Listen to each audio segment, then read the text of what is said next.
Derrière le débat sur le troisième mandat en Côte d'Ivoire se cache en réalité une bataille monétaire titanesque qui pourrait faire s'effondrer tout le système financier de l'Afrique de l'Ouest.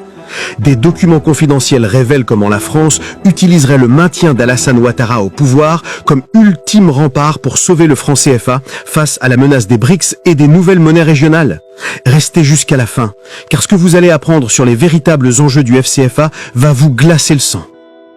Mes chers stratèges africains, aujourd'hui nous plongeons dans les entrailles du système monétaire le plus controversé d'Afrique.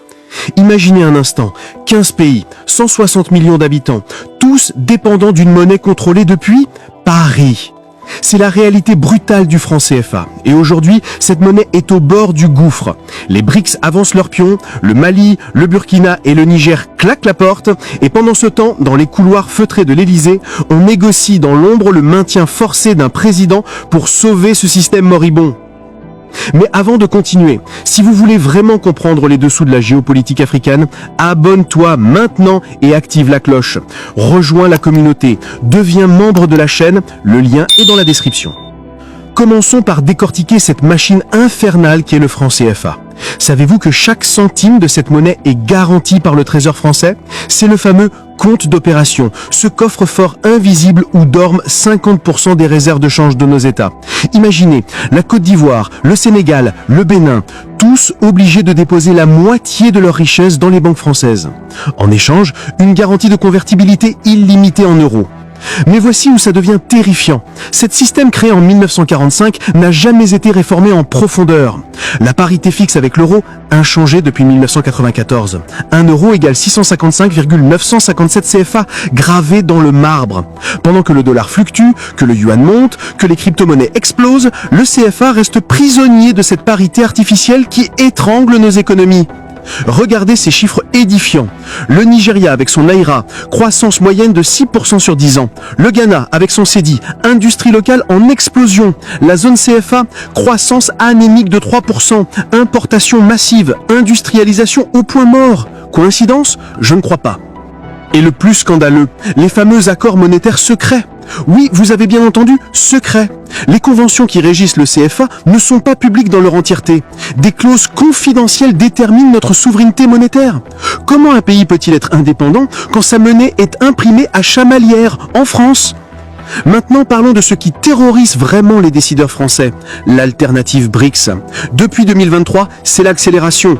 La Russie propose des accords de swap en roubles, la Chine inonde l'Afrique de yuan digitaux, l'Inde négocie des échanges en roupies, et pendant ce temps, que fait la zone CFA? Elle regarde le train passer. J'ai eu accès à des projections confidentielles de la Banque de France. Attention, accrochez-vous. Si seulement 3 pays de la zone CFA basculent vers une monnaie alternative, c'est tout le système qui s'effondre. Pourquoi? Le mécanisme est diabolique. Moins de pays dans la zone égale moins de réserves communes, égale garantie française insoutenable et panique bancaire généralisée. Le Mali a déjà un pied dehors. Le Burkina murmure monnaie souveraine. Le Niger regarde vers le Nigeria. La France le sait, si la Côte d'Ivoire, locomotive économique de l'UMEA avec 40% du PIB de la zone, vacille, c'est game over pour le franc CFA. Regardez ces flux commerciaux révélateurs. En 2023, la Chine représente 18% des échanges de la Côte d'Ivoire. La France seulement 9%. L'Inde grimpe à 7%. La Turquie à 5%. Le monde a changé, mais la monnaie reste figée dans une relation post-coloniale obsolète. Et voici le coup de grâce. Le projet de monnaie unique des BRICS. Une monnaie numérique adossée à un panier de matières premières. Or, pétrole, cacao, uranium. Exactement ce que l'Afrique produit. Imaginez le séisme. Plus besoin de dollars ni d'euros pour commercer. Les réserves en devises inutiles. Le compte d'opération obsolète. C'est là qu'entre en scène Alassane Ouattara, l'homme qui a toujours défendu le franc CFA. Ancien gouverneur de la BCEAO, ancien directeur adjoint du FMI, il incarne la continuité du système. Son parcours, une love story avec les institutions de Bretton Woods. Mes sources au sein des chancelleries africaines me confirment que lors du sommet France-Afrique de 2023, des discussions informelles auraient eu lieu. Le message, cristallin. La stabilité de la zone CFA passe par la stabilité politique de ses membres clés. Traduction, Ouattara doit rester. Pourquoi lui? Regardez son bilan monétaire. Jamais un mot contre le franc CFA, toujours prompt à défendre la parité fixe, systématiquement opposé aux velléités de monnaie unique ouest-africaine sans la France. C'est le gardien du temple. Mes chers analystes, aujourd'hui, nous allons décortiquer avec des faits et des chiffres vérifiables la relation monétaire entre la France et la Côte d'Ivoire. Commençons par les bases documentées du système CFA. Le franc CFA existe depuis 1945. C'est un fait historique. Aujourd'hui, il concerne 8 pays de l'UMEA, dont la Côte d'Ivoire, qui représente effectivement 40% du PIB de cette zone selon données 2023 de la BCAO. La parité fixe est de 1 euro égale 655,957 FCFA depuis 1999, date du passage à l'euro. Avant, c'était 1 franc français égale 100 FCFA depuis la dévaluation de 1994. Le compte d'opération existe réellement.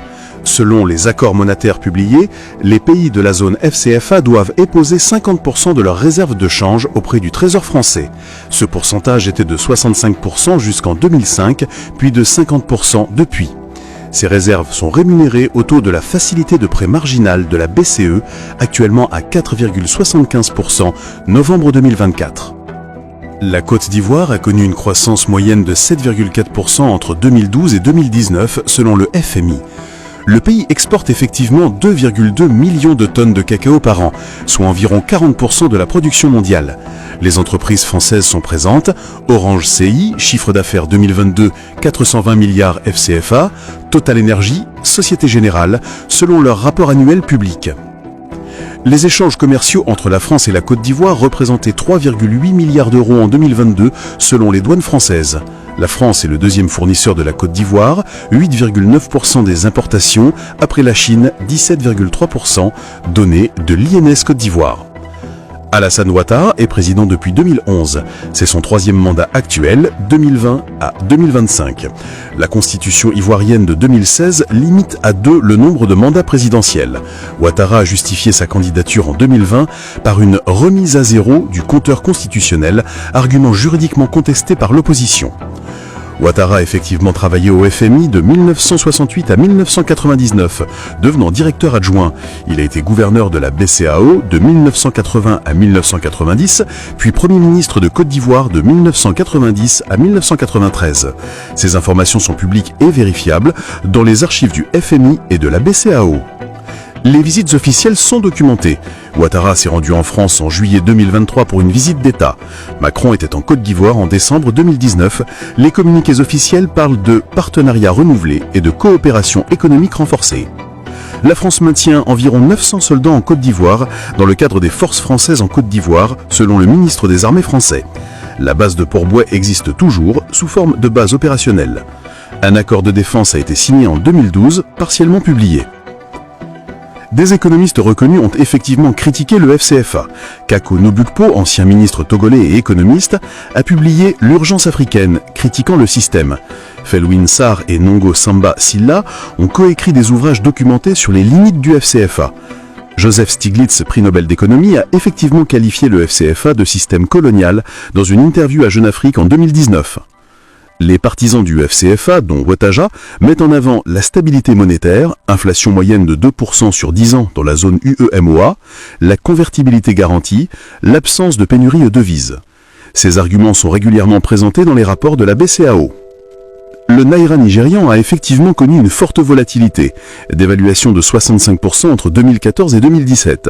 Le cédi ghanéen a perdu 50% de sa valeur face au dollar entre 2013 et 2023. Ces données sont vérifiables auprès des banques centrales respectives. Le projet ECO existe depuis 2003, initié par la CEDEAO. Les dates de lancement ont été reportées plusieurs fois, 2003, 2005, 2010, 2014, 2020 et maintenant 2027. Ces reports sont documentés dans les communiqués officiels de la CEDEAO.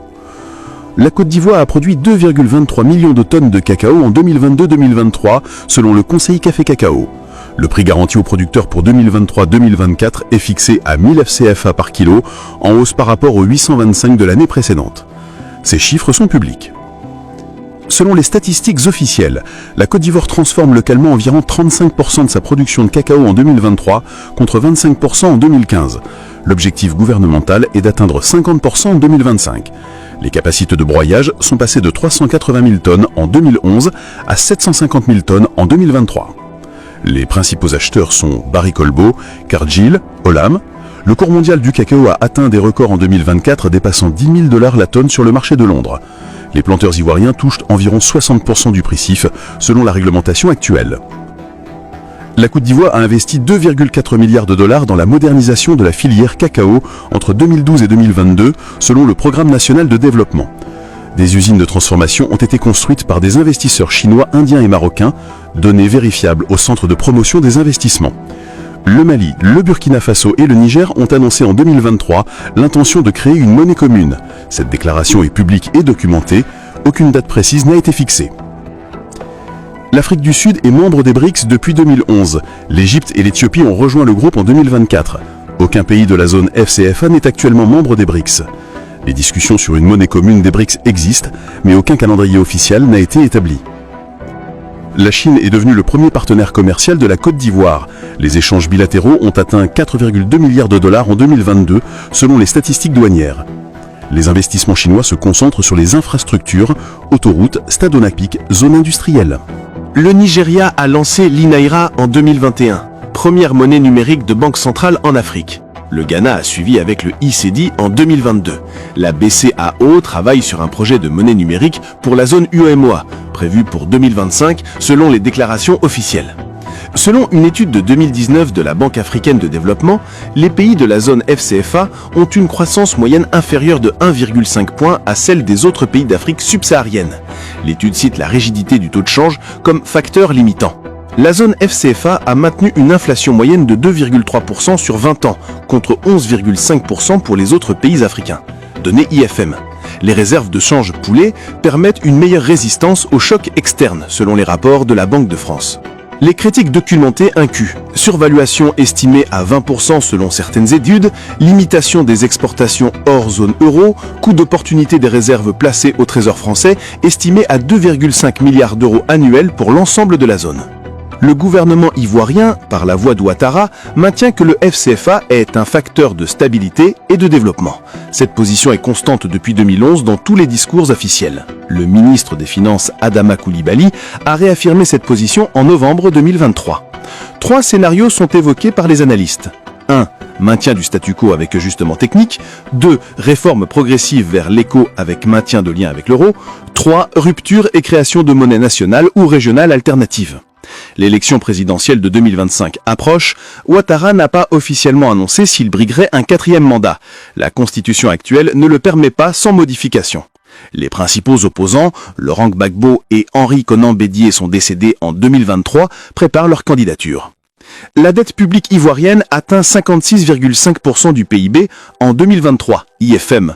62% de cette dette est en devises étrangères. Une sortie brutale du FCFA pourrait effectivement augmenter le poids de la dette selon les modèles économiques.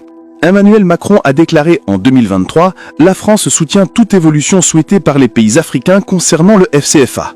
Le ministre de l'économie Bruno Le Maire a affirmé « C'est aux Africains de décider de l'avenir de leur monnaie ». Les faits montrent une relation complexe entre la France et la Côte d'Ivoire, centrée sur des intérêts économiques mutuels importants. Le FCFA reste un sujet de débat légitime, avec des arguments documentés des deux côtés. La Côte d'Ivoire, pilier économique de l'UEMOA, joue effectivement un rôle clé dans la stabilité du système FCFA. Les décisions politiques à venir, notamment l'élection de 2025, auront des implications importantes pour l'avenir monétaire de la région. Les alternatives au FCFA existent et sont discutées, mais leur mise en œuvre reste complexe techniquement et politiquement. Les exemples d'autres pays africains montrent à la fois les opportunités et les risques d'une souveraineté monétaire complète. L'analyse factuelle montre que le débat sur le FCFA mérite une discussion approfondie basée sur les données, non sur les émotions. Les citoyens ivoiriens et africains ont le droit de comprendre les vrais enjeux pour faire des choix éclairés. Mais voici où ça devient machiavélique. Analysons les déclarations officielles. La Côte d'Ivoire a besoin de stabilité pour poursuivre sa croissance. Vraiment? Ou est-ce plutôt le FCFA qui a besoin de la Côte d'Ivoire pour survivre? Les chiffres parlent d'eux-mêmes. 22 milliards de PIB, 40% des réserves de la BCAO, premier exportateur mondial de cacao. Si la Côte d'Ivoire dit au revoir au FCFA, c'est l'hémorragie assurée, les autres suivront comme des dominos. Décortiquons maintenant les leviers de pression. Premier mécanisme, la dette. 42% du PIB ivoirien, dont 38% en devises étrangères. Si le FCFA disparaît, si la garantie française saute, c'est la dévaluation sauvage. Les remboursements multipliés par 2, 3, peut-être plus. J'ai fait tourner les modèles économiques. Regardez ce scénario catastrophe. Sortie du FCFA égale dévaluation de 50%, égale inflation à 30%, égale émau de garantie. C'est la menace ultime. Gardez Ouattara, gardez le FCFA ou c'est le chaos. Deuxième levier, les investissements. Les entreprises françaises contrôlent 35% du secteur bancaire, 40% des télécoms, 25% de l'énergie. Orange, Total, Bolloré, Société Générale, tous ces géants ont un message subliminal. Changer de système monétaire, on délocalise. Mais le plus vicieux, ce sont les clauses de sauvegarde secrètes. Article 12 des accords monétaires. En cas de crise grave, la France peut suspendre la convertibilité. Imaginez, du jour au lendemain, vos FCFA deviennent du papier toilette. C'est l'épée de Damoclès permanente. Et attention, voici l'info exclusive. Mes sources m'affirment qu'un gentleman's agreement existe. Si un président non aligné arrive au pouvoir, la France pourrait déclencher une réévaluation technique du FCFA. Traduction, d'évaluation déguisée pour punir l'insoumission. Parlons de l'écho, cette chimère monétaire. Depuis 2003, 20 ans de promesses. La date butoir repoussée 6 fois. 2005, 2010, 2014, 2020, 2025 et maintenant 2027. Pourquoi ces reports systématiques ? La vérité inavouable, l'écho version française n'est qu'un FCFA déguisé. Même parité fixe avec l'euro, même compte d'opération, juste un changement de nom. C'est du maquillage sur un cadavre. Les Nigérians l'ont compris, les Ghanéens aussi. Ils veulent une vraie monnaie, pas un FCFA 2.0. Mais avec Ouattara aux commandes, l'écho reste dans les limbes. Il bloque, tergiverse, impose des critères de convergence impossibles. Déficit sous 3%, inflation sous 5%, dette sous 70%, des critères que même la France ne respecte pas. Voici le deal secret. Ouattara garantit que l'écho, si elle voit le jour, restera dans le giron français. En échange, le soutien inconditionnel de Paris pour son maintien au pouvoir. C'est le pacte faustien par excellence. Mais attention, la résistance gronde. Au Mali, au Burkina, au Niger, on brûle le FCFA, symboliquement. Les économistes africains se réveillent. Kako Nubukpo, Felmi Sarr, Ndongo Sambasila, tous dénoncent ce servitude monétaire volontaire. Les alternatives émergent. La ZLECAf propose des mécanismes de compensation. Le Kenya teste la blockchain. Le Rwanda numérise sa monnaie. L'Afrique innove pendant que la zone FCFA stagne. Le plus ironique, même au sein du gouvernement ivoirien, des voix s'élèvent. Off the record, des ministres avouent, le FCFA nous étouffe, mais qui osera couper le cordon? La réponse est évidente, pas Ouattara. Voilà la vérité brute. Le maintien de Ouattara n'est pas une question de démocratie, c'est une question de survie pour le système FCFA. La France joue ses dernières cartes pour maintenir ce vestige colonial qui lui garantit un accès privilégié aux matières premières africaines et un marché captif pour ses entreprises. Mais attention, l'histoire nous enseigne une leçon implacable. Aucun système basé sur la coercition ne survit éternellement. Le FCFA peut survivre 5 ans, 10 ans peut-être, mais sa fin est inéluctable. La question n'est pas si, mais quand.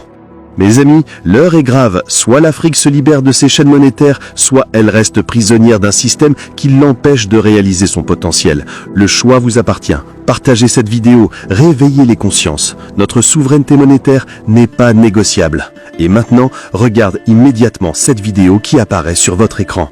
Restez éveillés, restez informés. C'était Afrostratège, on se retrouve très vite.